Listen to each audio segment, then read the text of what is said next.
Okay, good morning, good afternoon, ladies and gentlemen. Welcome to today's edition of World Youth Skill Day. We are very honored to have you with us here today, and we're going to have a session that is going to be very invigorating for you.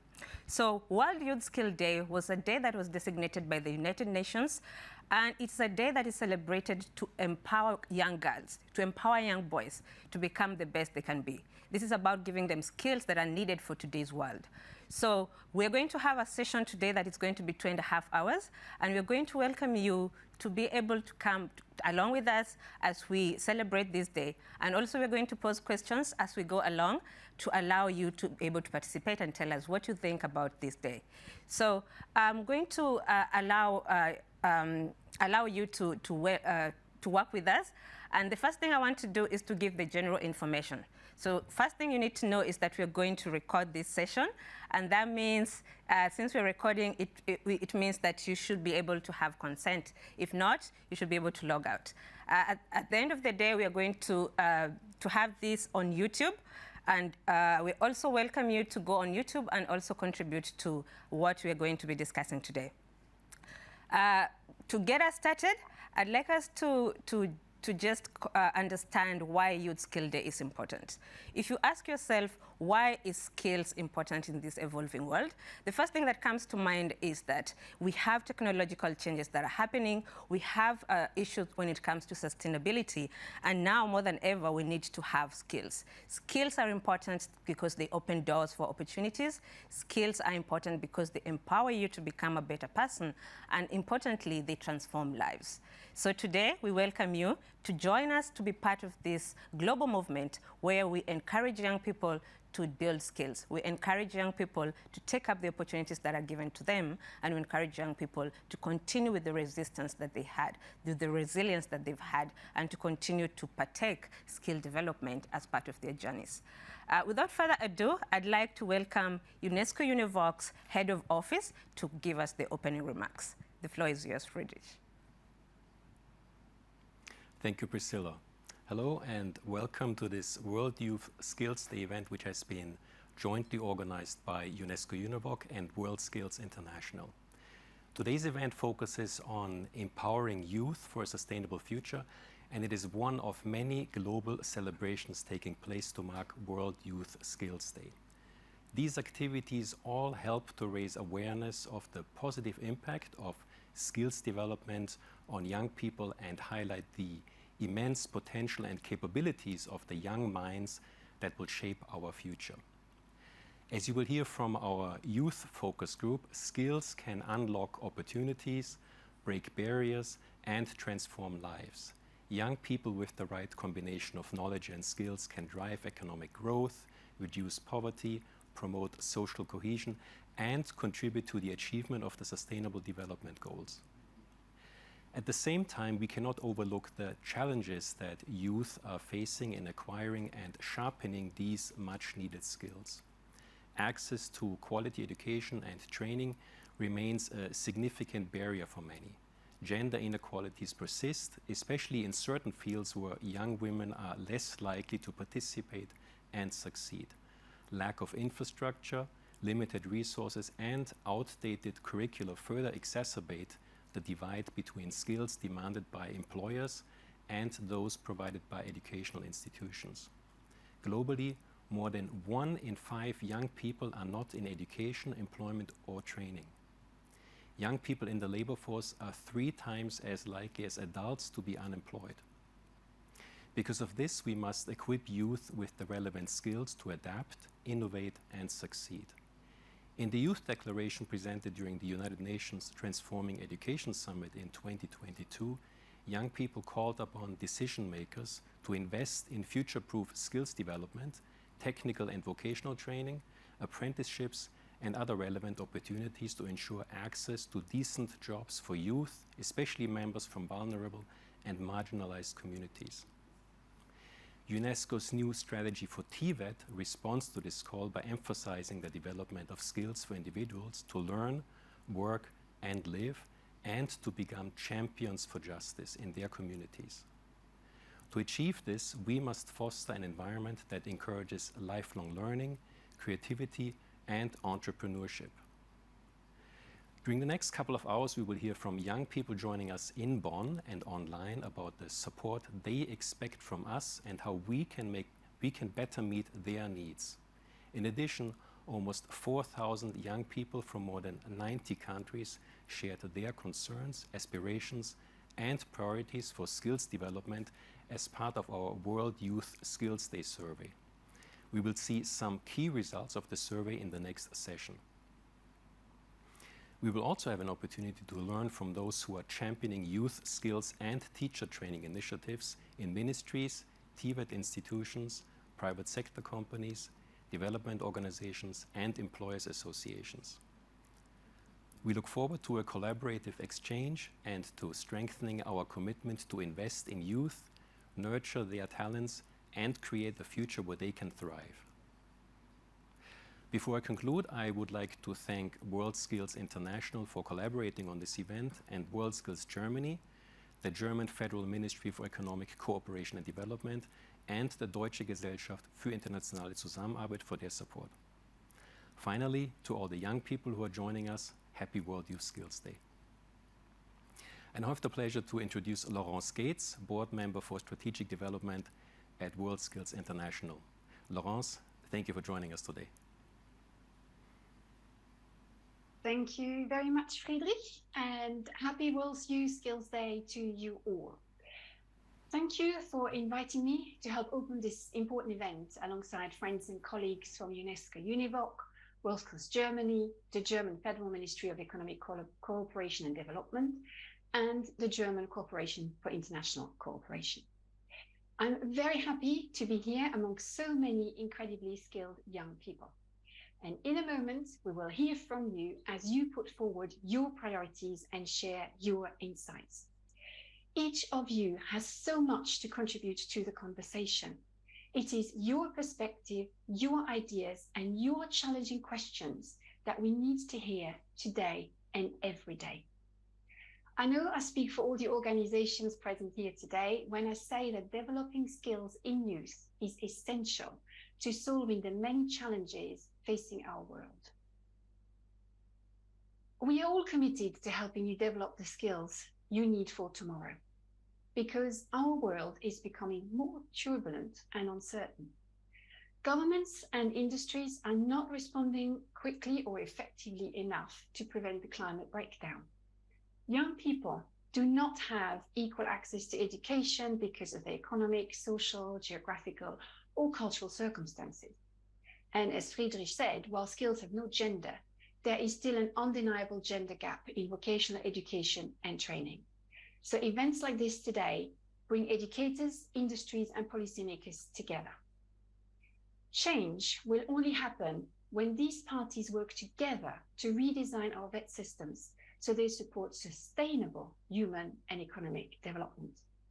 Together, we need to explore new and equitable ways for young people to find out about skills and access world-class training so they can become the best they can be. Together, we know we need to inspire young people and show them the possibilities available in skills. We know we need to ensure equal access to skills because, as I said, skills have no gender. And we know we need to invest in young people. Governments, education, and industry must work together to increase access and opportunity.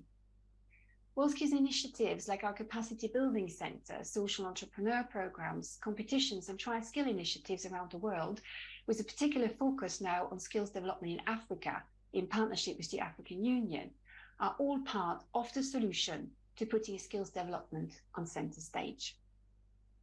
So thank you for including our WorldSkills champions in this important conversation. You will meet them shortly. They have experienced success at an early age, thanks to a deep commitment to pursuing a skill. They are the ideal representatives to remind everyone, including parents, families, teachers, mentors, and others, how fulfilling careers in skills can be. They show us that by investing in skills, we can help young people find happiness and confidence, as well as be better prepared for the jobs of today and tomorrow. So I cannot wait for our conversations to begin. But before we hear from our panelists, I would like to hand over to Mrs. Heike Kuhn, which is the Head of Division for Education at the Federal Ministry of Economic Cooperation and Development. So it's a thank you from me. I hope you'll have a great WorldSkills Day today. And dear Heike, it's over to you. Good morning, good afternoon, good morning to everyone here in Bonn and online from wherever you are joining us. And I'm delighted to be here with you today on the occasion of World Youth Skills Day. Today's event is a valuable opportunity to discuss the future of skills development. On behalf of the German Federal Ministry for Economic and Cooperation and Development, I would like to thank UNESCO-UNEVOC and WorldSkills Germany for organizing this exchange. And for me, it is as important to exchange among experts as it is to give young people an opportunity to raise their voice and become active agents of change. We are all aware that we live in challenging times. We are facing massive disruptions, political conflicts, wars, displacement, climate crisis, digitization, rising inequality. All these factors affect the way we live, learn, and work. The need for transformative education and training is becoming more and more visible, and therefore we must adapt educational systems worldwide to help them face the challenges of our time and make them fit for the present age and for our future. And this is why TVET is highly relevant. TVET has to respond to challenges and at the same time become a driver of transformation. But how? Just by contributing to the transition to an ecologically and socially sustainable economy. And this includes a determined shift towards the use of renewable energies and the greening of traditional sectors such as waste management, construction, and transport. To be clear, this greening process can only be realized with vocational training, reskilling, and upskilling. TVET, as well as training, is key to economic and social participation and, as such, an investment for sustainable development. And therefore, TVET is and will remain a cornerstone of Germany's development cooperation, guided by the approach of lifelong learning and the principle of leaving no one behind. Within TVET, an important aspect is digitization. During the COVID-19 pandemic, the use of digital technologies helped to mitigate learning losses. But within the pandemic, we have also seen existing inequalities in access to digital infrastructure, and we have seen gaps in digital skills. Therefore, we need to further invest into IT infrastructure, technical know-how, and digital skills for all learners, especially girls and young women. And we have to address the topic of artificial intelligence. Finally, let us shortly focus on teachers. Teachers and trainers play a key role in TVET. They provide the youth with the knowledge, skills, and values to prepare them for work and life. TVET teachers support a successful transition into the labor market. However, we are facing a global teacher shortage of 69 million. This includes TVET teachers. We must continuously attract, support, and train TVET teachers. This means appreciation within our societies as well as attractive working conditions and salaries. Coming to the end of my speech, it is encouraging to see that the young generation is already showing a high level of social engagement. Young persons do present innovative solutions to respond to economic, social, and environmental needs. Let us listen to them and support their engagement today. In particular, I would like to thank all the young participants who are joining in, person and online, for sharing their perspectives at World Youth Skills Days. We need them, we need you at the table when we talk about future skills development. Let us now dive right into rethinking TVET for a sustainable future. Thank you for your attention, and I will hand over to Priscilla. Thank you. Thank you so much indeed. We can say that from that introduction, we all can attest that skill development is an important factor, and we need to really develop these skills for young people. So I want to draw you into these conversations, and welcome to those who are joining us. We are streaming live on YouTube and also have the Twitter handle, which is @UNEVOC. We want to draw you closer to this discussion by allowing you to participate in giving your inspirations, in giving your experiences about what skill development is about. And what we want to do right now is to ask you a question. And this question, we want you to answer by giving your name, first name, and also the country where you're writing from, and tell us how has learning new skills made a difference in your own life? How has learning a new skill made a difference in your own life, both personally and professionally? What you write today is going to be very essential to give young people that motivation that they need to allow them to learn from what you have gone through. Your story is an inspiration to someone else. And just talking about it, we wanted to understand more about what young people are thinking about when it comes to skill development, their priorities in life, their priorities when it comes to education and training. And what we did was to draw a survey where we wanted to understand exactly how we can participate in developing these skills and what we can do to participate also in trying to bring in stakeholders that are necessary for skill development. So we did this survey, and these are the results that we got. So just quickly going through the correspondences that we had 3,710 responses from 101 countries. So that means that the representation was very good, global representation. And from what you can see on the chart, the age of 15 to 19 years was 53%, which is very remarkable because we don't usually get to hear from this age group. And most importantly, we disaggregated this data into gender, and you can see that 53% of the participants came from girls, and 47% was from males. And then what we wanted to also find out was the motivation. What motivated these young people to participate or to enroll into TVET? And what came out clearly is about the potential job opportunities after training. Then they said they want more, they enrolled in TVET because of the more practical trainings, as well as industrial and work experience that they get through TVET. It's also worth to note that parents do play a very important role when it comes to selection and enrollment of TVET. So we need to engage them, we need to invite them into the discussions that we have. Then we looked at the field of study. What exactly are they studying when it comes to TVET? And it's very encouraging to see that engineering, manufacturing, and construction, they feature prominently in terms of what the young people are pursuing currently, followed by ICT and also education. Just worth to note that services are not as common as we would have hoped, or we should actually try to understand why is this statistic like this. And if you look at the disaggregation further, you can see the pink column is the girls and the blue one is the boys. So what are we saying? We're saying that girls have really taken up a lot of engineering and STEM-related TVET. So we want to try to delve deeper. And maybe this is because of all the work that has been done in terms of creating awareness in terms of STEM and allowing more girls from disadvantaged groups to come and join STEM-related TVET and showing that it's possible to do it. So that is very interesting to see. And then we looked at what are the most important skills for young people.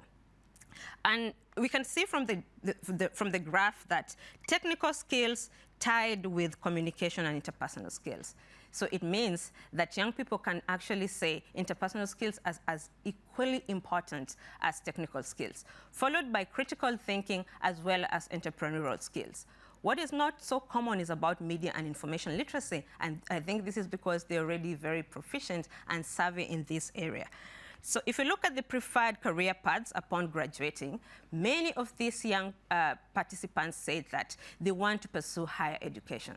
So it's quite interesting to see that pursuing higher education is more important than even traveling abroad, than even getting more money, than even trying to start entrepreneurship.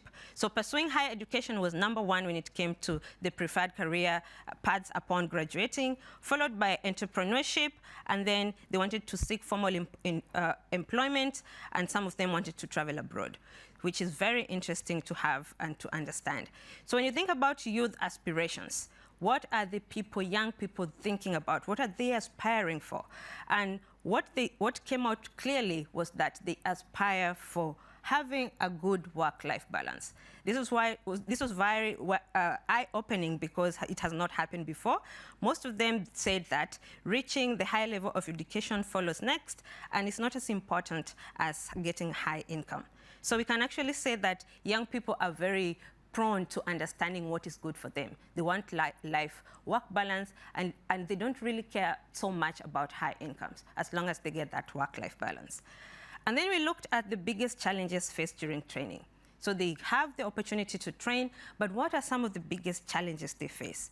And most of the people who participated in this survey, they said financial constraints are the biggest challenges. So this is in terms of getting school fees, getting opportunities to do higher learning, etc.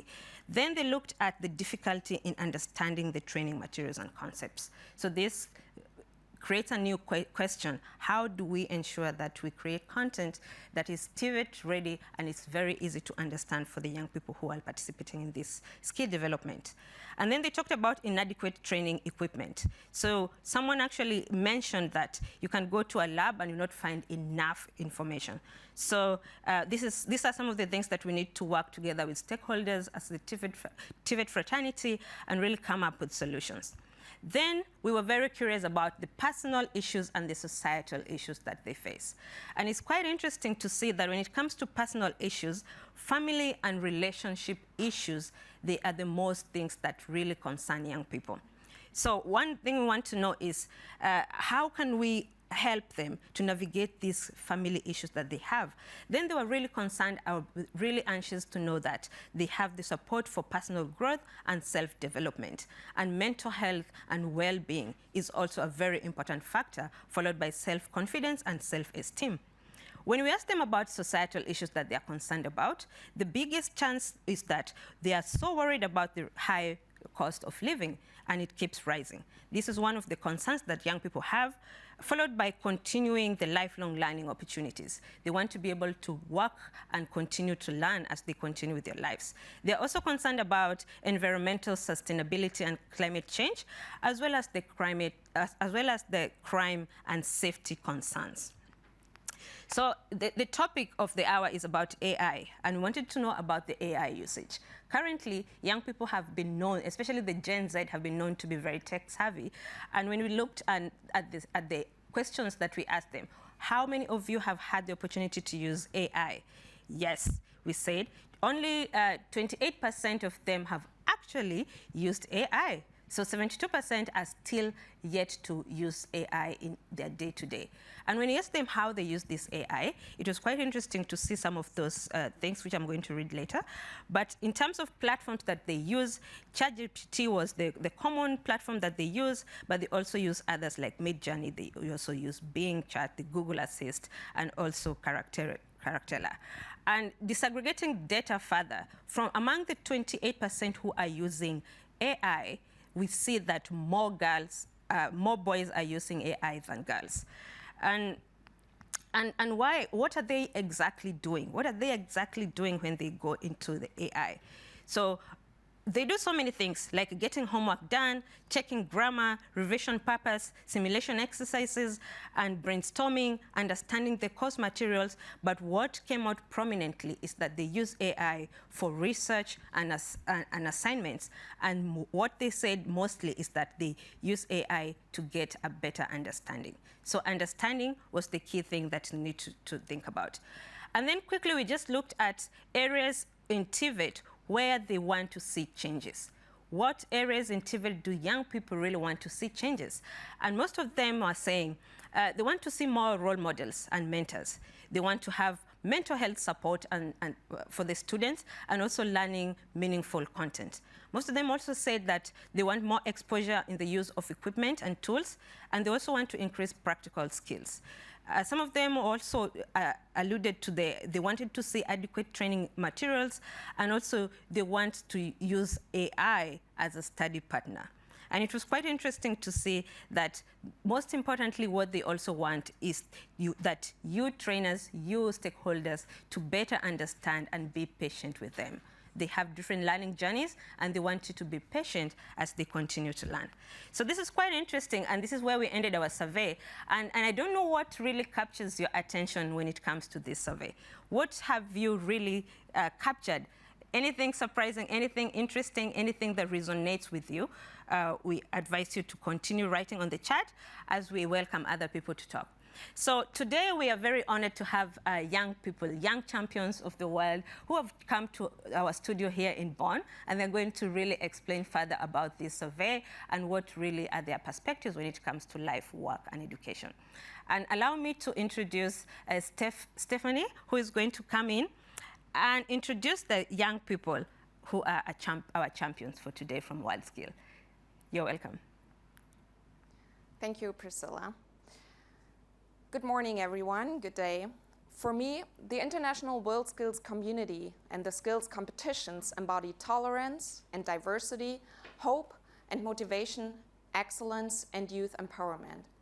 As part of the WorldSkills network in Germany is part for 70 years now, WorldSkills Germany is particularly concerned with giving young people a voice, especially with regard to the numerous challenges that young people face when entering the labor market.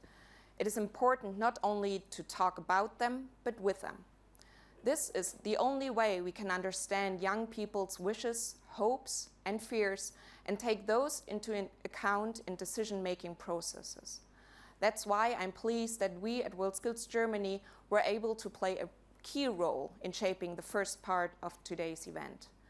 For the following youth focus group, we have invited young skilled workers from different cultural and educational backgrounds to present their perspectives related to work, life, and education, and their priorities and expectations for the future of skills development. Let me introduce to you Mr. Bari Mamadou from Guinea. He's a gastronomy apprentice as a chef in Bonn, Germany. Ms. Maike Füller from Gelnhausen, Germany. She's a glazier apprentice and member of the German national team in glass construction technology. Mr. Ashwata Narayana from India. He's a WorldSkills champion 2019 in water technology, currently is a master's student of water resources engineering and management in Stuttgart. Mr. Roman Steinhardt from Bonn, Germany. He's a EuroSkills champion 2021 and a WorldSkills champion 2022 in IT network systems administration, currently working as a DevOps engineer. Mr. Florian Zimmer from Bonn, Germany. He will be competing at EuroSkills 2023 in ICT specialists and is currently working as a junior operations professional. And now it is a pleasure for me to give back the floor to Priscilla. Thank you so much, Stephanie, for that introduction and the good work that WorldSkills is doing and for bringing the young people to the studio today. So for those who are joining us, please remember that we asked the question that how has learning new skills made a difference in your life, both personally and professionally? Please feel free to write your answers on the chat function, which is below you, the screen that you're watching from. And also on YouTube, you can write your answers. We're going to read some of these answers so that we can inspire young people who are yet to join, the young people who want some inspiration on what skill development does. So young people, young champions, how are we feeling? I'm feeling good. Yeah? Yeah. First time to come to this office, UNESCO-UNEVOC, right? Yes. Yeah, for me, yeah. Everyone, yeah? You're very welcome. And thank you so much for those who participated in giving us their insights on the survey, 3,700 of you. Thank you so much for allowing us to really understand what is going on and the status of young people. So it's quite interesting to see what young people say when it comes to why they chose TVET. And what captures my mind is basically they talk about the ability to have jobs after work. They talk about how it's hands-on and how they can actually get apprenticeship in the industries as some of the most important things that they want. So just to hear further from you, maybe Micah, you can tell us what exactly motivated you to join TVET, and secondly, do you have any plans for work, and what do you want to aspire to become? Yeah, so after I took my A-levels, I didn't really have a plan, so I took a sabbatical, and during that year I worked a lot in the gardens. So my first plan originally was to study gardening, and I did that, but only for half a year, because I was missing the application during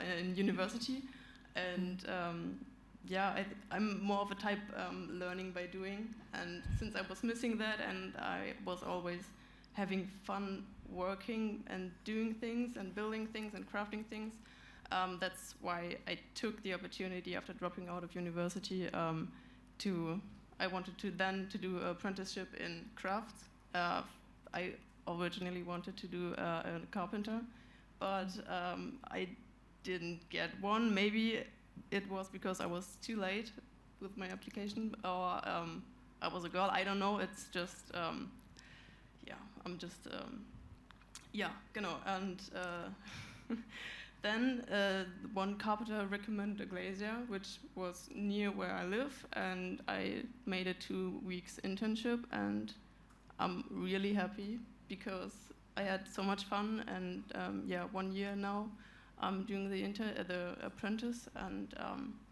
it's really good, and I never regretted that decision.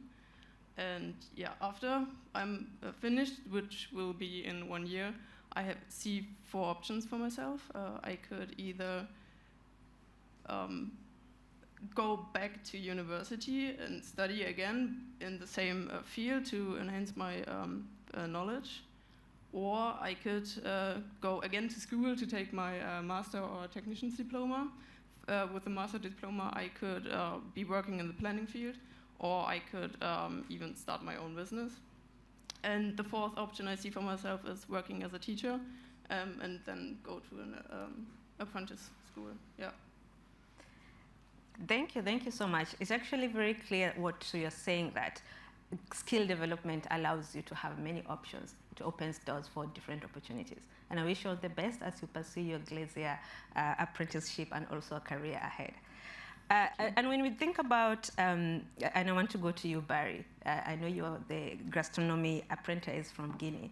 Yeah. And I wanted to ask you, because we saw that a lot of young people were very interested in interpersonal skills, and equally they also wanted to get technical skills. So to you, which do you consider, or do you consider a particular skill more important than the other for yourself? Hello everyone. Yeah, I think for me, the skills is more important for which I decide to choose to become. So for me, the skills are much important for me as a young student, which I'm not yet graduated from the university, which I'm just done with my high school, and now I'm preparing for my practicum, which I have. Sorry. Which I have coming up on the 1st of August. So in Guinea, I have a little experience of being a chef in the kitchen. So for me, being here is more interesting for me, because I'm here to learn more skills, like to get more knowledge from which I stopped back then. So for me, it's really important for me being here for getting a new skills and new knowledge. So you're basically telling us that getting that technical hands-on skill is most important for you? Of course, definitely for me is the most important for me to get. So yeah, and just to follow up on that, I know young people are facing so many challenges. We have seen some of them talking about financial constraint as a challenge. Understanding of concept has also come up as a challenge. So do you have any challenges that you face when you're getting this gastronomy skills? Of course, yeah. I'm having some little challenges, which is my communication. Because like when I go out, I have to make a lot of communication with people, which I'm a little bit shy person to to make a communication with people. So for me, the communication and the pressure also go with it. Because, you know, working in the kitchen gives you a lot of pressure. Like for me, being in the kitchen for the first time, like I got a lot of pressure which I can't control. But by now, which I've been in a year practicing and 2 years practicing with a good restaurant in my hometown, so now I can feel the pressure is a little bit good for me, but the communication is still giving me a little bit problem, which I need to work on more. Okay. That is good to know, because that was one of the skills that was pointed out as the most important skill. Yeah. Interpersonal skills, communication, and ability to harness that and to hone that is very important for skill development. And now I just want to look at you, Roman. I know you have a very impressive CV when it comes to your ability to do networking system administration, and you also participated in the WorldSkills Champion 2021. So just to follow up on what Barry has said, there are so many challenges. Is there a solution where you see that can be done? Or in other words, I can ask, so what changes would you hope to see in TVET that will really emphasize or enhance your skill development? So in Germany, we have a pretty cool system where like companies and schools go hand in hand and provide apprenticeships to young people. Yeah, and what I've seen back in the school when I did that apprenticeship was that some lessons don't really reach all students. I mean, I kind of understand that. You have many young people they are young, but they have a different history, they have a different level of knowledge, and you have to reach all of them. But sometimes the teachers appear to lose them. And I don't know if that solves the problem, but I would like to see that those lessons or those classes get more individualized or diversified to reach all students, and that everyone gets what he needs. Absolutely. I think inclusion is one of the things that we really need to emphasize. And it means learners have different learning journeys, they have different needs, and we as teachers and trainers, we need to create intentional ways in which we can incorporate learners' abilities and also participate in leaving no one behind. That's basically what you're saying. And just to really add on to that, and maybe just to follow up on that question to you, Roman.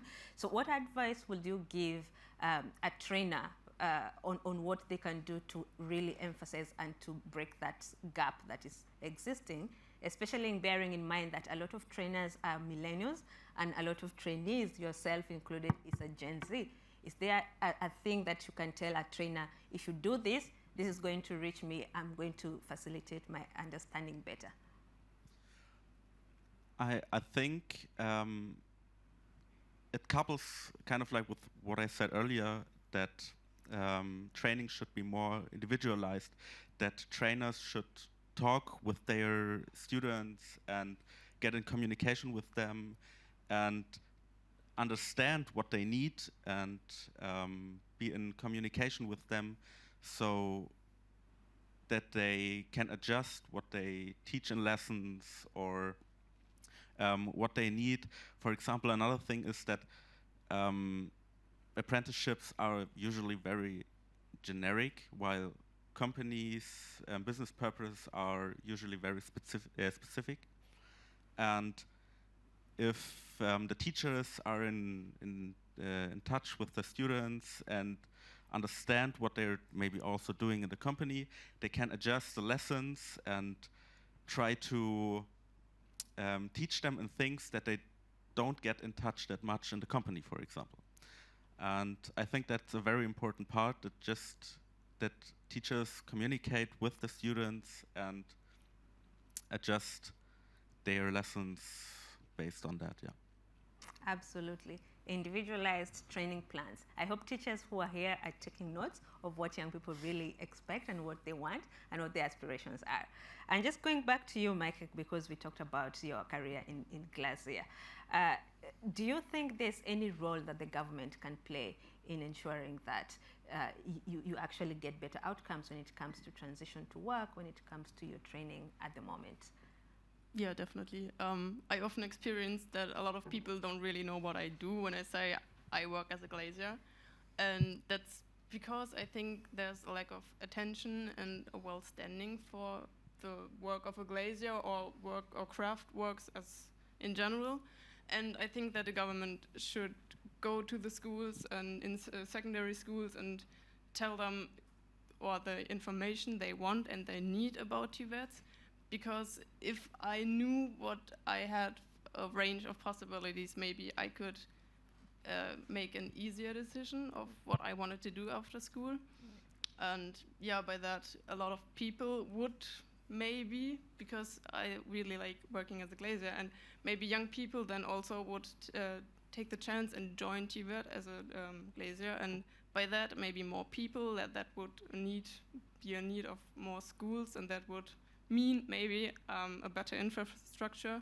And because I have a long way to school, I have to travel, because there are only 2 schools in Germany where you can learn or have the training for glaziers. And I think it would also be a nice side effect, because more schools would mean like a competition between the schools, and that would make maybe better learning or more learning. Yeah, that's what I think. So I think the government representatives who are here can attest that what Micah is saying is that you need to create opportunities for career information where people can easily access that information, and so that they can choose the paths that they want. And quickly, just to go to you, Aswatha Narayana, we know you participated in the WorldSkills Champion 2019 in water technology from India, and you won a gold medal. Congratulations. Thank you. So please tell us, how was the experience like, and how has this really helped in development of your skills? Yeah, in my journey as a competitor for WorldSkills, I have trained for the skill water technology, and the experience and everything, the journey has been quite transformational to me. And when it comes to when it comes to my experience as an engineering graduate, I saw that most often the knowledge is limited to the theoretical aspects, and in the real world, it lacks, the practical approach towards the implementation of the knowledge. And hence, I strongly believe that bridging the gap of knowledge and the skills is very important, and I believe the apprentice trainings and the competitions can do a lot in solving this, in bridging the gap between the thing. Yeah. Okay, yeah, so you're saying that competitions allows you to weigh yourself, weigh your skills and measure your muscle, and this allows you to really develop your skills and to push yourself further. So just to follow up on that, because you worked on water technology, and right now we're talking about sustainability and the issues, big concerns about climate change and such things that are really affecting us in terms of global warming, etc. So what do you think young people can do to participate in increasing sustainability? Yeah, I think more than ever before today, we talk about the climate change and the sustainability concerns, the practices and their implementation. And what I feel is most often we fail to recognize the gravity of the issues. So first of all, acknowledging that there is a problem is very important. And for instance, water being one of the most critical resource. Most of us who have the privilege to have access to clean water and the usage of water every day, we don't pay attention to those tiny things like leaving the tap open for a long time. So things like these are very tiny things, but if we can pay more attention to these things, there can be a change as well. And I think young people can play a huge role in bringing this change in the communities with their knowledge and expertise, what they learn in their trades. So they can also, from their own domain, they can implement more sustainable practices, and at the same time bring more awareness to their communities while they follow these things. Okay, thank you so much. I think it's just about turning the water off when you're brushing your teeth. Just start from there. Charity begins at home, right? So quickly, just go to you, Florian. And I know you're an ICT student and also going to participate in the competition in a few months to come. And you saw that AI is interesting, that it's only 30% of the participants who have actually interacted with AI. So to you, have you interacted with AI, and how has it affected or enabled your enhancement of your skill development? Yeah, for me personally, AI has definitely greatly changed the way I learn and I use it in my everyday life. I've implemented it everywhere, but the thing is with AI, the trick is in actually mastering it. Like, there's always many tools that we can use in IT, but actually mastering is the real trick.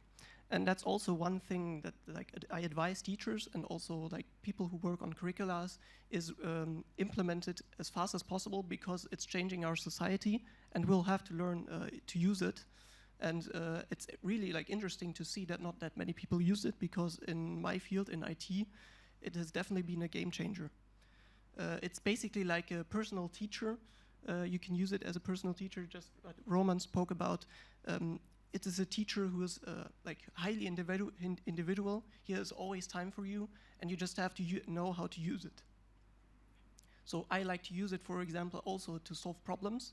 It has greatly changed how I use it, or how I solve problems in everyday work, where I just tell it basically my problem in natural language, be it coding or just a problem in general, and it most of the time works. It might, especially for coding, throw me a curveball now and then, but most of the time it gets the job done, and then it's mostly just a small oversight that I have to debug myself. So the thing is, it doesn't replace us skilled workers, but it helps us a lot in efficiently working. And it can be extremely useful, but you also have to be careful, obviously, with the data you provide, especially in a field where I work. You have to be careful with what data you provide. The company right now, it's just not on-premise or anything. It just goes into the ether. And future AI models will be trained on that, so you have to watch out for what data you give it and feed it. Okay, that's very impressive. I like how you articulate and you understand how AI, maybe we need to consult you, because this is a big problem globally, and we need to understand how we can really incorporate. And I like that you say that AI is here to stay and we need to embrace it. So I know Mr. Friedrich, who is our head of office, talked about having 1 out of 5 students, 1 out of 5 young people are not in employment, they're not in training, and these are the people we really need to be talking to. And some of them are also in training, but they are thinking of, they have challenges, and something is happening. So you as a trainee who has really developed their skills and have benefited from skill development, do you have any advice to young people who are pursuing their paths towards skill development? Yes, definitely. I would say the most important thing in life is following your passions, be it in work, be it in hobbies. If you find what resonates with you personally, it will be far easier for you to be successful and to work on your skills. Every skill you work on, be it something you like, be it something you not like, it involves hardships. And hardships can be best overcome if you love your work. And that definitely helps with that. So definitely work with something that you love. So don't just do something that because it's lucrative or because people expect it from you. Do something because it helps you, because it's interesting for you and it resonates with you. It needs to be important for yourself, otherwise you won't be successful. And one more. Yeah, you should be also open to new ideas. That's also a very important thing. Be open-minded, embrace the changes that technology brings, and open to new ideas, new experiences, and dare to ask questions that no one has asked yet. remember we are like shaping the future of our planet together. So our ability to adapt, innovate, and will be the key to our future success.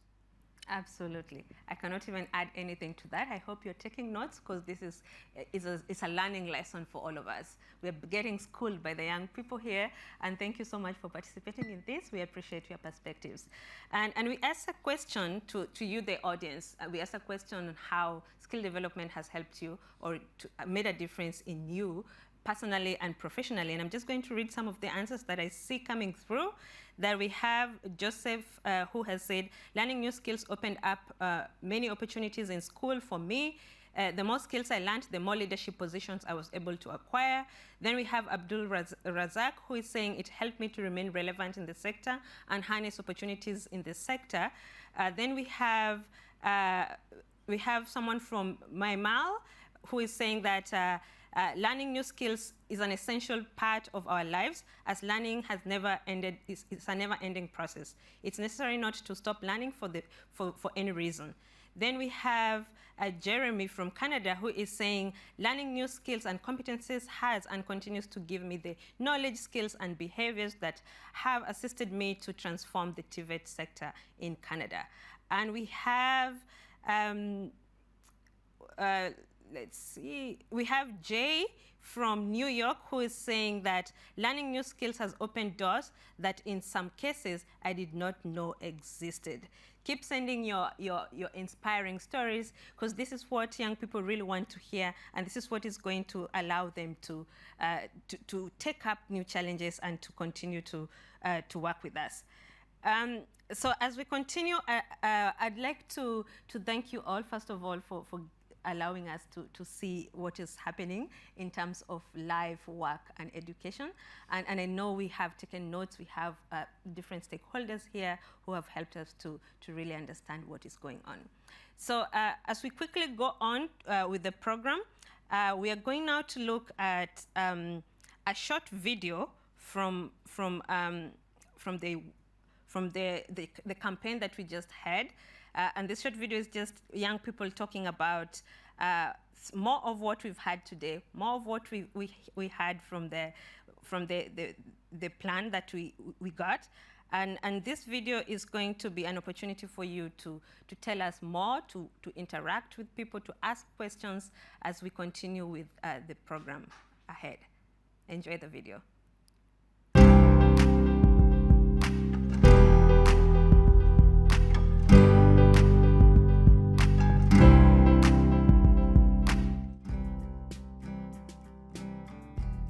They need to learn the practical implications of real-life projects.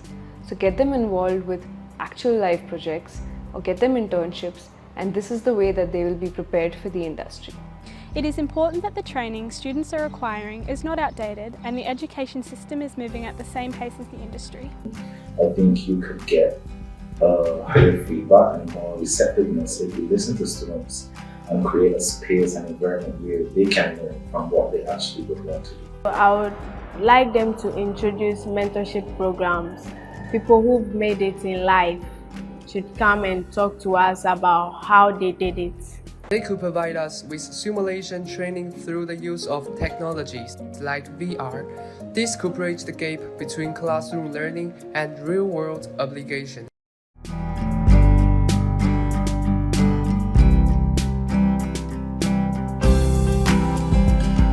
The decision makers can contribute by supporting youth employment, skill development, reducing the youth unemployment rates, and create a more inclusive society.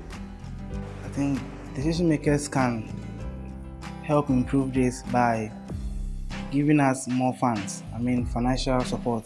Decision makers should help promote student projects, help bridge the gap between TVET institutions and industries by encouraging partnerships. Darnos más oportunidades para nosotros poder tener una noción empresarial y poder crear nuestras empresas, mejorar en el tema económico de nuestro país.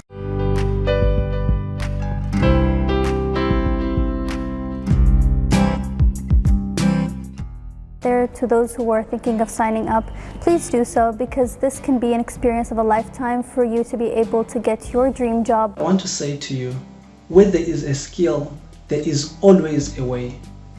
Enroll at a TVET college where you will learn a skill, and that skill will change your world.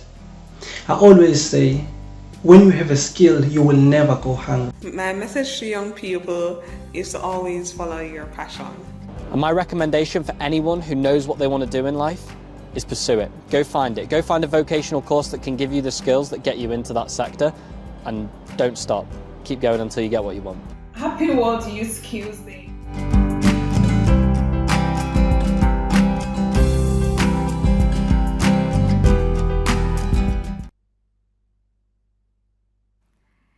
Yes, happy World Youth Skill Days to all of you, and thank you for participating today in commemorating this special day.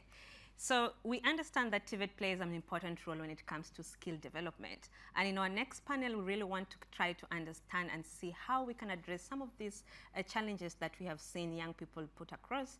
They have also talked about their aspirations, but is it that easy to just come up with solutions? We are going to look at possible challenges, the possible solutions that we can give, and we are looking forward to also you participating in telling us what you think about this topic.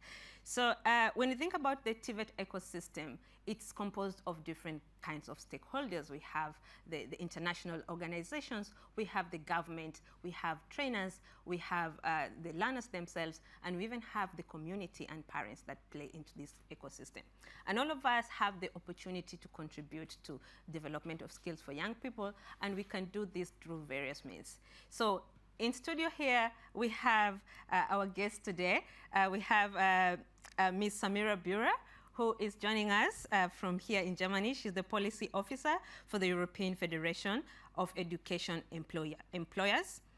And to my left is Mr. Mohamed Amin Faiz. Mohamed Amin Faiz is the technical advisor at GIZ. And joining us live, we have we have two more participants who are joining us. And one, to start with, we have Mr. Afero Ishmael. Afero Ishmael is the Associate Professor, the Department of Engineering Education, Faculty of Technical and Vocational Education, University Tun Hussein on Malaysia. And also we have with us, joining us from Jamaica, is Ms. Sonia Hill. Ms. Sonia Hill is the WorldSkills Champion Trust, and she's also the regional representative for America competitor, and also a competitor in the mobile robotics. She is now currently transitioned from being a trainee and now working in the renewable sector.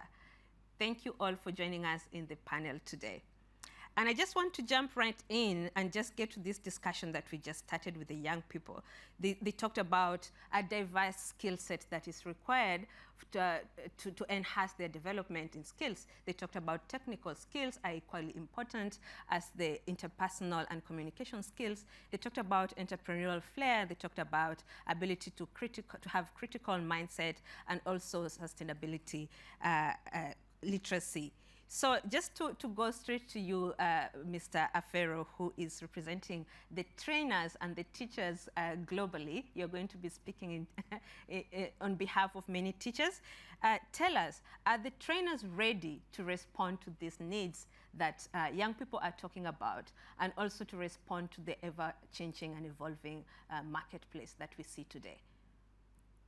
All right, thank you, Priscilla, for the question. So on behalf of the educators around the world, so basically, I would like to say that in the current educational landscape today, educators encounter numerous challenges when it comes to delivering quality and effective curriculum, especially when faced with the technology-savvy Generation Z and Alpha cohorts.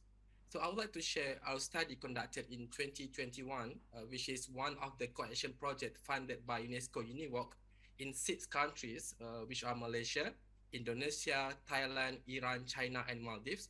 So our study revealed that educators have expressed a strong need for specialized ICT training, specifically in the areas such as creating and developing digital learning materials and fostering entrepreneurship skills.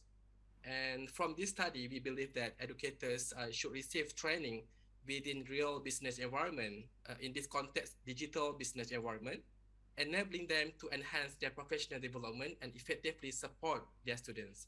Therefore, providing educators with ICT skills is very important, as it enables them to manage their classroom more effectively and efficiently, and thus benefiting their students' educational journeys, as we know that most of the jobs out there are IT-related occupations. Yeah, thank you. Thank you so much for bringing that forward. We understand that entrepreneurship is very important, and if the trainers are able to develop these skills, they can really transfer this knowledge to the young people and really enhance their skill development. Thank you for that intervention. And I'm just going to ask you, Ms. Samira, because you're just sitting next to me, and I know you work within the Employers Federation, and also specifically working with trainers, teachers, etc. So are there any pressing challenges that are currently faced by employers in this industry and the different industry you work within? Thank you very much, Priscilla. I'm very honored to represent the European Federation of Education Employers here in this great panel. We are the representation of education employers throughout in Europe. So we are at the source of the experiences, the challenges our members, which include ministries of education, VET colleges, VET schools, which they meet in their daily lives. So one of the challenges is certainly the lack of teachers, the shortage of teachers in Europe, but also worldwide. We have come to witness this, especially during the COVID-19 pandemic. Teachers are vital in order to not only provide learning, but also skills.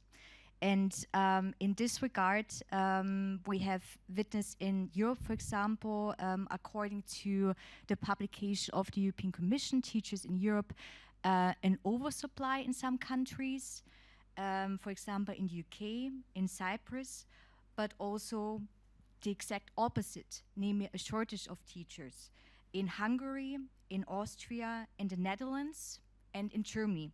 For example, in Germany, we have a lack of 12,000 teachers across all levels of education. Some levels of education are more affected in this regard. For example, the primary education level. In 2035, it is estimated we have the double amount of teachers lacking. So this is a very threatening perspective. The second point is, of course, inclusion, which is a big topic we have been also working on. According to the policy of the European Commission, to leave no one behind in this regard. So it addresses the fact that we have an influx of migrants triggered by the refugee crisis in 2015.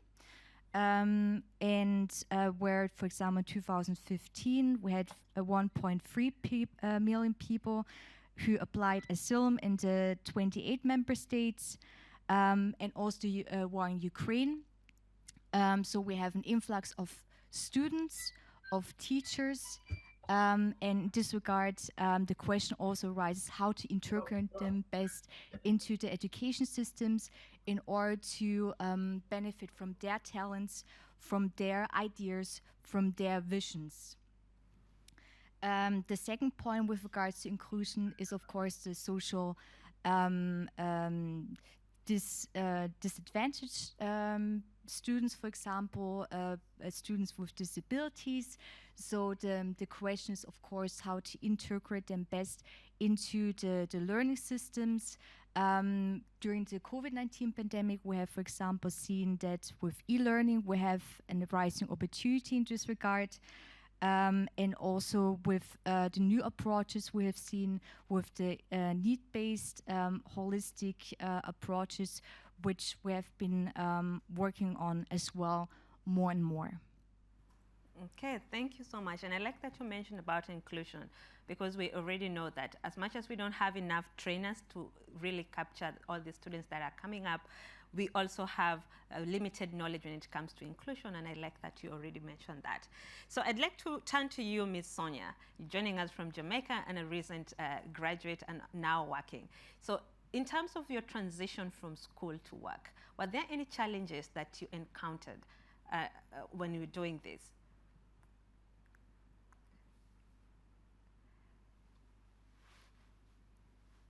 Yes, there were challenges from the transition from school to work.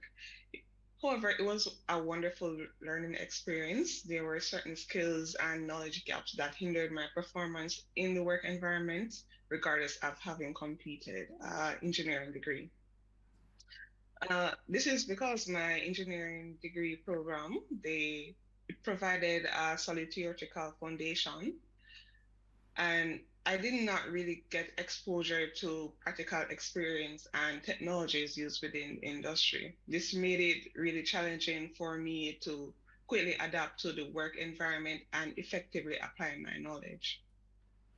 From my perspective, a more practical and industry-oriented approach during my studies would have better prepared me for the transition from school to work. I believe TVET institutions can bridge the gap between the training institutions and the industry to better support young people in this transition from school to work by regularly revising their syllabus and invest in modern tools and equipments that are in line with the demands of the labor market. And secondly, partner with organizations with the aim of granting students opportunities to gain practical training and internships. This would develop their knowledge and skills within their respective industries, allowing them to adapt more quickly to the demands of their profession as soon as they graduate school. Thank you so much for giving us that insight and what we need to do to support more young people, especially when they transition from school into the world of work. So there's still a lot to be done, and there's so much that needs to be done. And I want to turn to you, Mr. Mohammed Amin, working as an advisor for GIZ. And I know GIZ has been very particular about trying to connect this transition, trying to bring in the private sector into the narratives, and also trying to reduce that exposure or lack of machinery that is also a challenge for many people. So maybe you can tell us a bit about the projects you've been working within this space for cooperation training. Thank you, Priscilla. To put some context on our projects and experience, I'll start with a number. We have an annual rate of approximately 30% of TVET graduates in Morocco who are unemployed within a year after graduation. And if you take those who are employed, there is a huge proportion of them who are employed in low-skilled jobs compared to their field of training. But if you take into account those who pursued dual vocational training, the employment rate goes up to 90%. So this is due mainly to two factors. The first is that those who do dual TVET, they have at least 1 year experience, which is like a factor that changes a lot in the job market. And also, the companies where they do their trainings, generally they offer them job contracts even before they finish their training. So with our partner, the Moroccan Ministry of Economic Inclusion, Skills and Employment, we're trying now to increase the number of young students who are enrolling in dual TVET program, but also accompanying the private sector to develop trainings in the dual mode. And like the magic word here in our every action we take is the private sector engagement. And we work mainly on 3 levels. The first one is foresight, skills foresight. And it should be the private sector that should be able to tell the public institutions, public educational institutions, what are the professions needed, what are the future skills. For example, they've put a lot of new topics on the table that were maybe under the radar of our public institutions, like green skills, or maybe digitalization, or even AI in the ICT sector. The second thing is, second lever is the management of schools through public and private partnerships. We did it in 3 major sectors: automotive, aerospace, and textile, with amazing results. Also with more than 90% of enrolled graduates who are employed sometimes even before the end of their curricula. And the third lever is developing apprenticeship, developing the dual TVET is about developing apprenticeship places in companies. So the public institutions also should offer incentives to private companies to enroll apprentices. Thank you so much, and I like that you mentioned really about the key things that we need to do, especially when it comes to this transition and what GIZ is doing. But just to dig deeper into that, we understand that not a lot of people have the same economic prowess, and there's so many challenges that people keep facing when it comes to skill development. And one of the issues is inclusion, and people from disadvantaged backgrounds. I don't know if you had that experience in Tunisia. You find that they are not equally advantaged like the people who will be in a different region.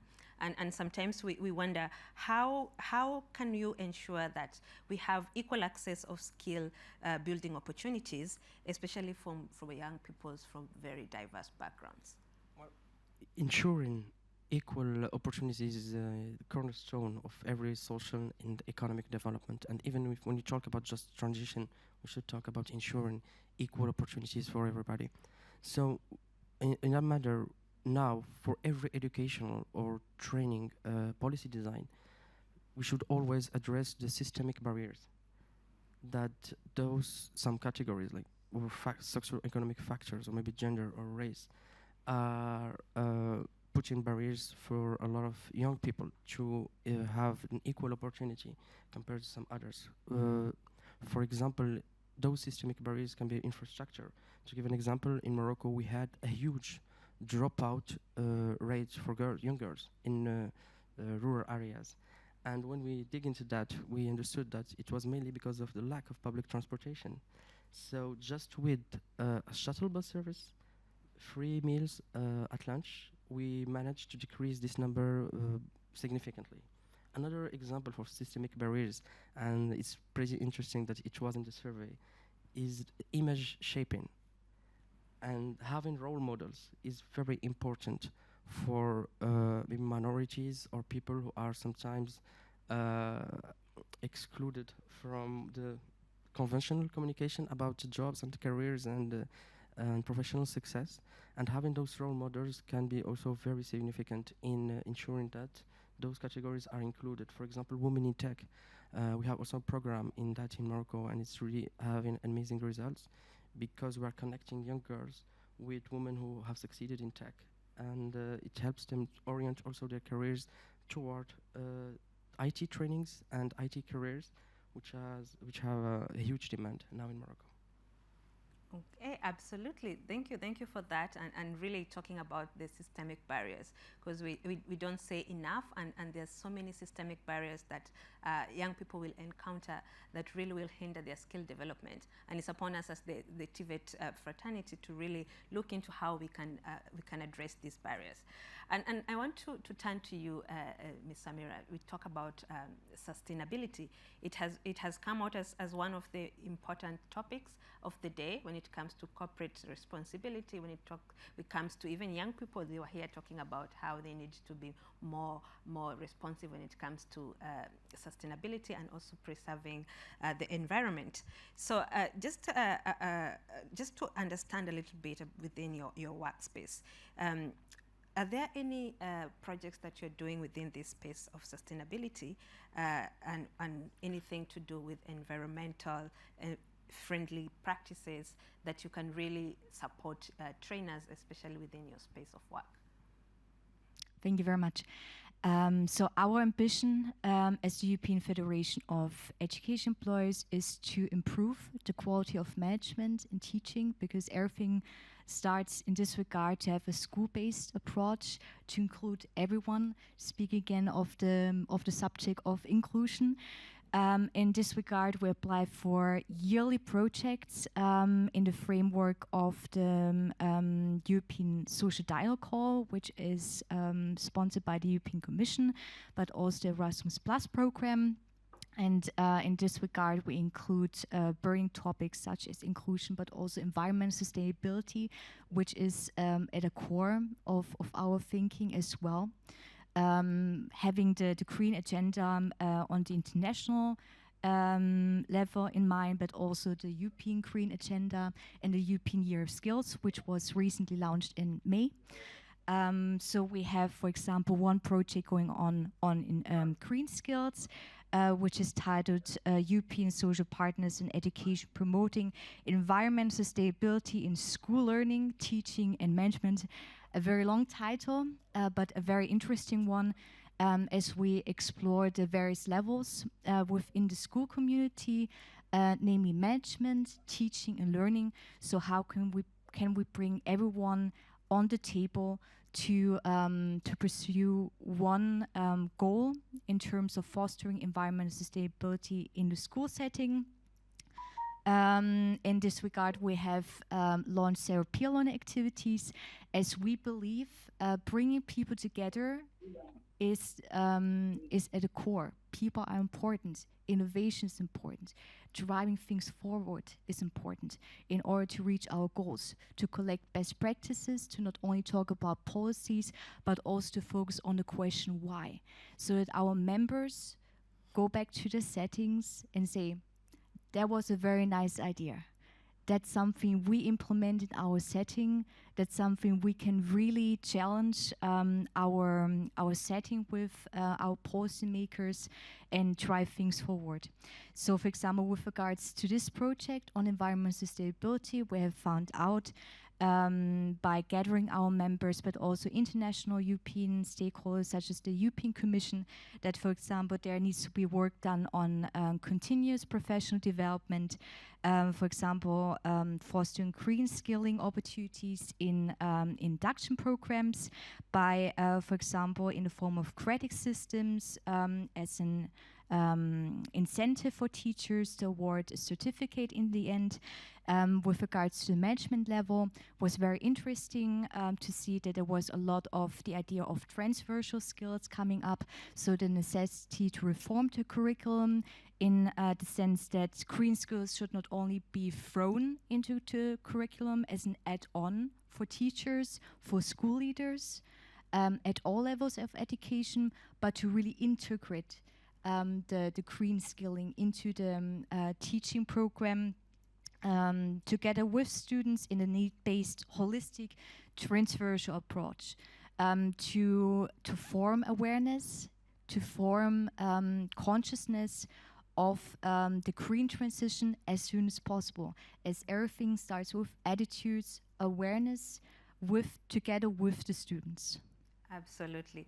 Everything starts with the dialogue. It's about building awareness. And I really want to hear from you, Ms. Sonia, because you recently graduated and now you're working within the renewable energy sector. Coming now from school and now being on the other side of the spectrum, are there some ways in which you can advise young people or education programs to really think about when it comes to training sustainability and green programs within schools? Definitely. There is always room for improvement. And I believe training institutions should emphasize sustainable methods and practices within their own operations, which would include like waste management strategies, conserving energy and water, and adopting eco-friendly technologies such as technologies powered by renewable energy. And by doing so, TVET institutions act as a role model for students and business, emphasizing the importance of sustainability within the industry and equipping future professionals with the knowledge and motivation to make impact on the environment. Okay, thank you so much. And I just want now to go to Mr. Avero. And I know you mentioned earlier about digital skills, and we have seen that digital skills have become very important, especially in this evolving world. Technology has disrupted a lot in terms of how we operate today, and even how training is being done in schools. So I just want to hear your weighing into this discussion. How do you think the training programs can better incorporate digital literacy and pedagogy aspect of it to enhance skill development in response to the job market? Yeah, I would say that incorporating digital literacy and data analysis into existing training programs can indeed be challenging. Yeah, to effectively integrate these elements, it may be necessary just like to introduce new and specific training programs that focus on digital components. So these programs should be designed to provide students with the necessary skills and competencies in the digital era. However, updating conventional training programs is essential to ensure the infusion of digital elements. One practical approach is to develop assessment and assignments that evaluate students' digital competence. By incorporating this assessment into the training process, educators can measure students' proficiency in utilizing digital tools and technology. This approach also encourages educators to enhance their digital skills and adapt to the changing education landscape. So, in my opinion, to support this process, it is crucial to pair conventional training programs with competent teachers who have expertise in the digital domain. These teachers can serve as mentors and provide guidance to their peers in the context of pedagogy and helping them develop the necessary digital skills and practice. Furthermore, by updating training programs and introducing digital focus components when talking about the educators' digital competence, they can enhance their digital literacy, enabling them to effectively incorporate digital tools and data analysis into their teaching practices. This in turn will equip them to better meet the demands, the needs, challenges of the digital era in education. Yeah, Priscilla.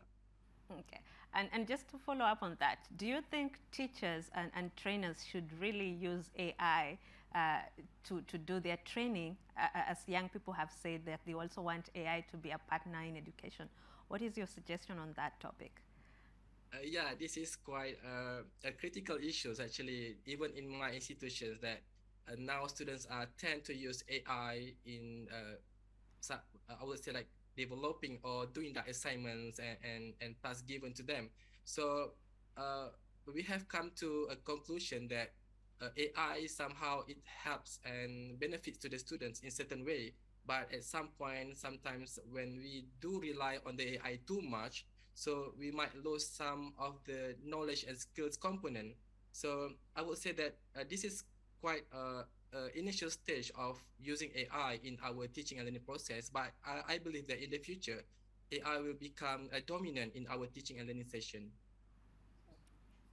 Thank you so much for that. And I think it's just an opportunity for us to keep thinking about how we incorporate the new technologies that are coming on board into our TVET and training systems.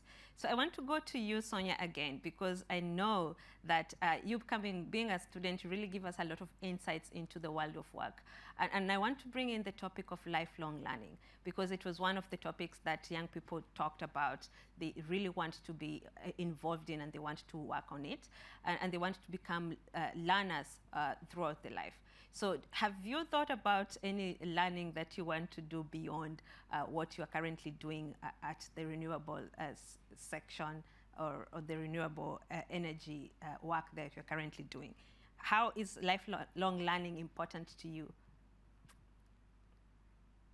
Well, it is definitely important to me because I still want to develop my skills within the renewable energy sector, seeing that the only thing I am focusing on now is just solar energy. So I want to step out into like wind energy and so forth. And training institutions, they can facilitate continuing education and lifelong learning opportunities support the ongoing development and adaptability of the labor force by regularly revising their syllabus of their program in line with the labor market demands so that students can be equipped with the knowledge and skills required to succeed in their respective industries. Secondly, to bridge the gap between TVET institutions and industries, these institutions can integrate apprenticeships and internships into training programs. Through this program, there would be opportunities for everyone, especially young people, to gain hands-on experience with developing their critical and problem-solving abilities. This collaboration would ensure that the labor force is well prepared for meeting the demands of the evolving job market This in turn contributes to the development of businesses as they maximize their productivity, while on a larger scale, a skilled labor force drives a country's economic growth. Thank you. Thank you so much for that. And I believe lifelong learning is an important topic, especially when it comes to TVET and skill development. We're not just talking about the young people, we're also talking about after transition from school to work. Do you need to harness your skills? Do you need to develop your skills further? And this is an interesting topic. So I just want to hear from you before we go to the audience. If you have any questions, audience, please write your questions because we can take it to the panel. They can answer some of these questions for you. And I want to hear your advice. I know young people talked about having that life balance, having that work-life balance, and being a very important aspect, which is more important than even getting the money, which has always been the assumption. So what advice would you give to young people when it comes to life and work balance, or even the trainers on how they can be able to incorporate this into their training programs? But it's a very important question, because it's now for young people, especially new generation, it's a very important thing to have a purposeful job, to have this balance when we think about it honestly, we think about sometimes just guidance and mentorship, because it's really important to have those career building advice and insights from someone maybe you can relate to, someone you think or you see your image maybe in the future in that person. And having those mentorship programs might not be like one-to-one mentorship, it's sometimes just conferences and exchanges, and it's really important for people to know exactly what they should do, how they should think about a career and not just a job, and how that career fits the general picture. Yeah, and I believe sometimes when it comes to lifelong learning, it's about your ability as a person to really enjoy what you do, be passionate about the kind of work that you're doing, and that way you'll not feel like you're working. They always say that you don't feel like you're working a day. So keep sending your questions. I want to take 2 questions as we continue, and maybe just to. I'm just going to ask random questions to just listen, and then you can jump in if you feel like you have the answer. So Mr. Abdul Razak has asked a question. When you're giving people recognition for prior learning and certification for skilled workforce, especially for the non-informal sector, how can we go with that? How can we solve that question? So when it comes to recognition of prior learning, so TVET is known to really be part of the inclusion, where it allows the people who have different kinds of skills to get certification equivalent to the kind of knowledge and skills they have. So when it comes to that topic, Abdul is asking, how can we ensure this is done, especially for the informal and the non-formal sector? Well, informal sector is a huge part, for example, for our economies. And skills recognition is a tool today with specific and targeted policies and solutions that are done to include people from the informal to the formal economy. And in this, for example, to give a practical solution, we start a training of trainers to start conducting, how can I, what's the word? Those recognition of skills tests for 5 sectors now, and we are having good results in that. And yes, well, it can bridge honestly between, we are seeing it as a bridge now between the informal economy and the formal economy. So yes, also we add that to lifelong learning and access to continuous education with those kinds of certificates that you can have after you have your skills recognition certificate. It gives you an opportunity to evolve also in the formal economy. Yeah, thank you. Thank you so much. I think recognition for prior learning, especially to the informal sector, is an interesting topic. And many governments have been working on this topic, including us at UNESCO-UNEVOC and UNESCO at large. We work on this topic closely. And the biggest challenge has always been to trying to balance the qualification criteria. But it's good news because we are already doing that. And I believe young people are going to be more interested and they're going to be more included, especially in skill development by recognition of the current skills that they already have. So I just want to turn to you because I see a question that is close to you, which is inclusion. And I see F.A. Karori has asked a question. How do you ensure effective inclusion though? Because it seems to be easier said than done. Indeed. So that's if we had the master answer to this question, there would be indeed of the best outcome. However, maybe it's not.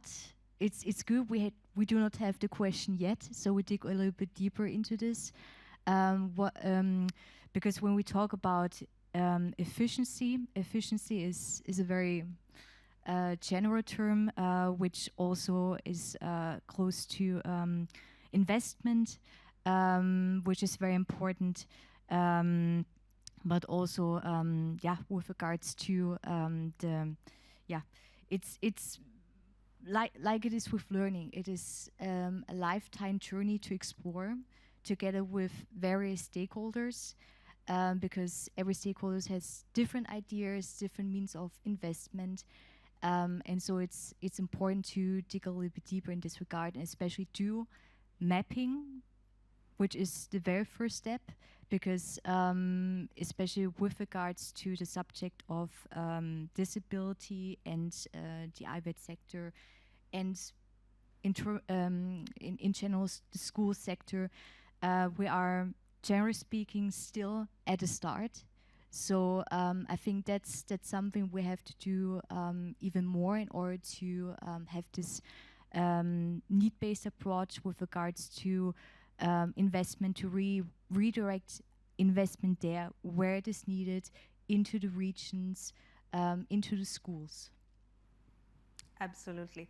And sometimes, because it's very easy, I like that question because inclusion has become one of those buzzwords that people want to say, oh, we are inclusive, and then they end up not doing too much. So we always talk about a reasonable accommodation, and this is one of the criteria that really allows for inclusion to take place. But most importantly, we also talk about the universal design for learning, and this is, you have to think of inclusion from the word go. When you're actually designing programs, when you're actually coming up with policies, infrastructure in TVET, because this is the only way that you allow all these perspectives to be taken care of earlier on, before we now come to talk about equity and justice and all that. So inclusion is an important topic, and we tackle that at UNESCO-UNEVOC. You are free to go to our website and ask us those questions, and we are going to have a different webinar for that. And I want to go to Sonia and also Afero for the same question, because someone is asking about what are the green jobs that are available. Do you have this answer? Maybe both of you can answer this question. Which are these green jobs that are available? The green jobs? Yes, green jobs. As in like renewable energy? Yeah. Within that space, other than renewable energy, are there any other jobs that you can call them or term them as green jobs that are available today? No, the only jobs that I see that is green right now, from my perspective, is in renewable energies, because companies are still in the phase of going over to the green energy sector. So there are jobs within the renewable energy sector, has a technicians, has a design engineer, has a design engineer, and the maintenance officers. Okay. So there are jobs like that, and they can also search online for other options that are available within the renewable energy sector. Thank you for that. And I think I don't know if Ishmael, you have a...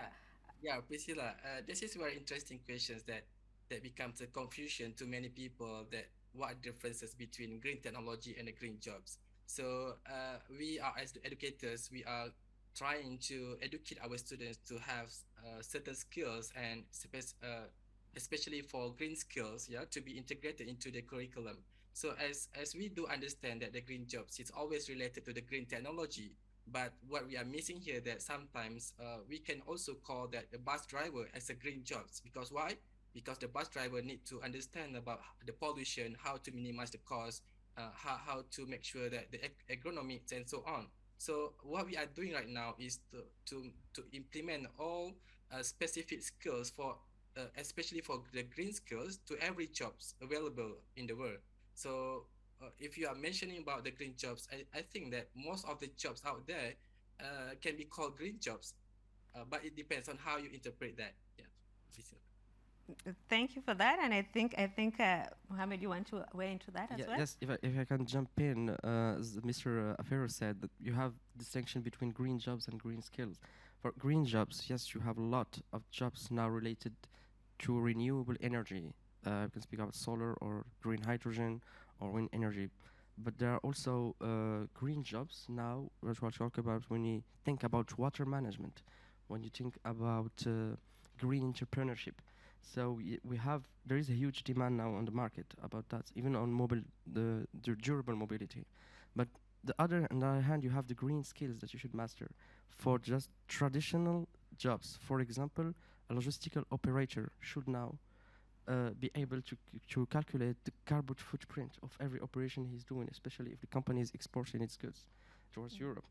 So, and also there is skills related to energy efficiency, related to electricity jobs or electricians, or even now it is incorporated in curriculums.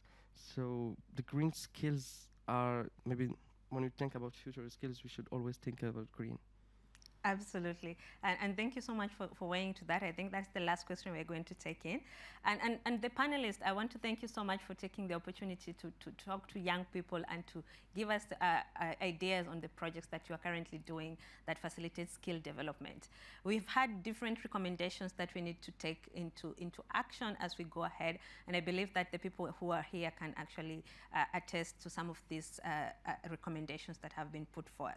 So basically, we are coming close to the end of this second panel session, and what basically we are telling the young people, we're telling you that you have great opportunities, you have great chances more than before to take up the opportunities that are afforded to you when it comes to skill development. Without taking those opportunities, you are not going to be able to benefit from the advantages that skill development offers. So what we say to you is that take the initiative, and I can say this because I'm a Swahili speaker, and there's something we say, jitume, and this means, can be loosely translated to send yourself. Take the initiative. Don't wait for opportunities to land on your laps. Send yourself out there. Look for opportunities. Develop that skill. Be a lifelong learner, as what Sonia has said. Continue advancing what you know.